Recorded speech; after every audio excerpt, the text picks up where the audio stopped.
السلام عليكم ورحمة الله وبركاته. ازيكم عاملين ايه؟ بقالي كتير ما بنزلش فيديوهات، ده بسبب ان انا مشغول ومضغوط الفترة دي، ولكن النهاردة رجعت لكم بفيديو جديد. وده تحدي، نعمل تحدي 30 اوردر كل يوم لمدة اسبوع. طبعا الاسبوع عندنا في الشغل بيبدأ الاثنين وبيخلص الحد، فالنهاردة يوم الحد الساعة 12 بالليل.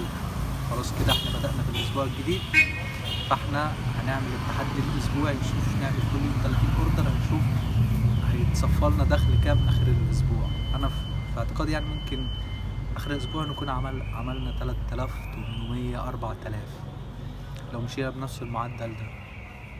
فانا هنزل لكم التحدي يوم بيوم، وهوريكم اخر الاسبوع احنا وصلنا للتارجت بتاعنا. احنا كده اهو بدأنا الشفت جاهز. بص التقييم بتاعنا نزل 4 بس، معدل قبول 100%. فالنهاردة الساعة 4 الصبح هيتعدل الباتش بتاعنا يبقى 1 أو 2، يعني هنقبض على تسعير عالي. مكنتش راضي أعمل التحدي ده إلا لما الباتش بتاعنا يعني. احنا أول ما فتحنا جالنا أوردر من طلبات مارت، ياه الأوردر فيه 36 صنف.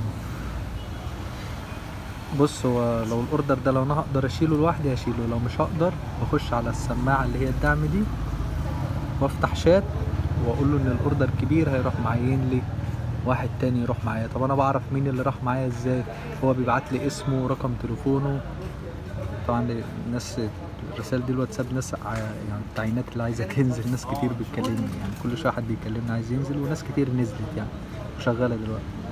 فبعت لي رقم تليفونه بقى واسمه، بيتحسب له هو اوردر كامل وبياخد فلوسه كامل، وانا بيتحسب لي اوردر ده. بس هنروح نستلم الاوردر ده وهنشوف بقى لو عملنا كل يوم 30 اوردر التارجت بتاعنا هيبقى عامل ازاي، هنعملهم في كام ساعة، هياخدوا مننا قد ايه وقت، وكمان يعني هنكسب كام فلوس.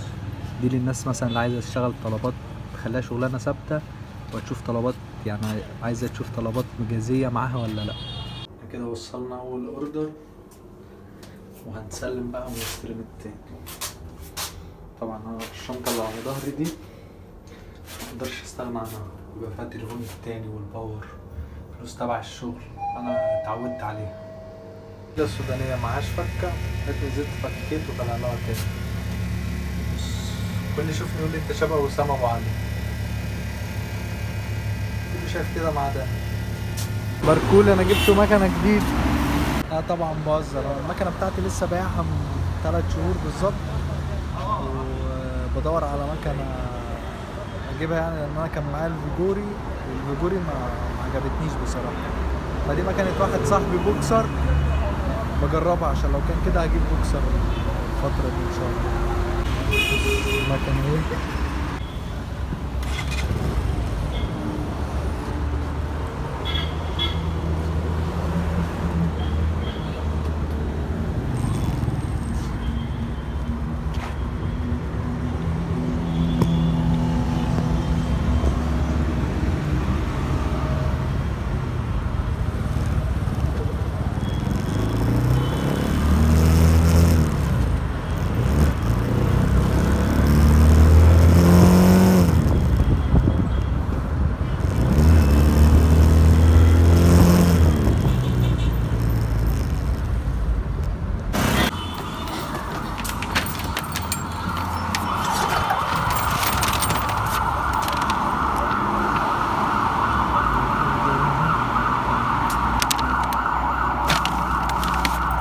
دي كانت مكنة واحد صاحبي، كنت بوصل له اوردر وكنت بجرب المكنة، فانا جالي اوردر فبوصله انا كمان، وبعد كده هرجع له تاني. كان معايا مكنة بس مكنة بيجوري ما عجبتنيش بصراحة، جبتها يعني شهر وبعتها، وكان معايا قبلها التفاح. فانا بجرب البوكسر عشان ان شاء الله الايام دي اجيب مكنة بوكسر احسن، يعني في الشغل احسن وبتستحمل اكتر. الهندي عامة احسن من الصيني، قطع غيارها اغلى شوية ولكن بتستحمل. المكنة اهي راح له دلوقتي، زمانه قاعد يصوت، انا قلت له اخر الشارع وهاجي. انا بقالها معايا بتاع ربع ساعة، تلاقيه فكرني سرقتها منه.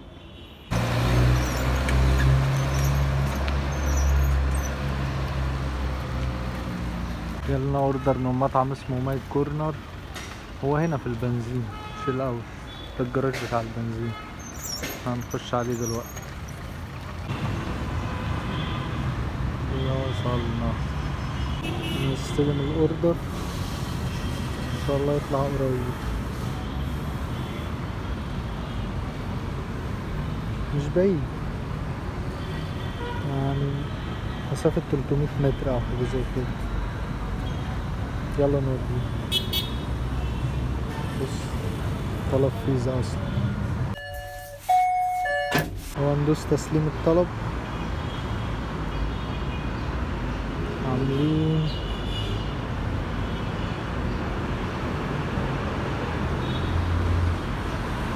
12 اوردر 189. طبعا زي ما قلت لكم ان انا عامل تحدي مع نفسي ان انا هعمل كل يوم 30 اوردر لمدة اسبوع، ونشوف اخر الاسبوع احنا عملنا قد ايه فلوس. انا متوقع ممكن يكونوا 3500 او ممكن يوصلوا ل 4000. فانا دي يعني تجربة مني ليك لو انت هتاخد طلبات كشغلانة ثابتة وهتعمل مثلا معدل من 25 ل 30 اوردر، هنشتغل حوالي من 10 ل 12 ساعات، دخلك هيكون كام في الاسبوع؟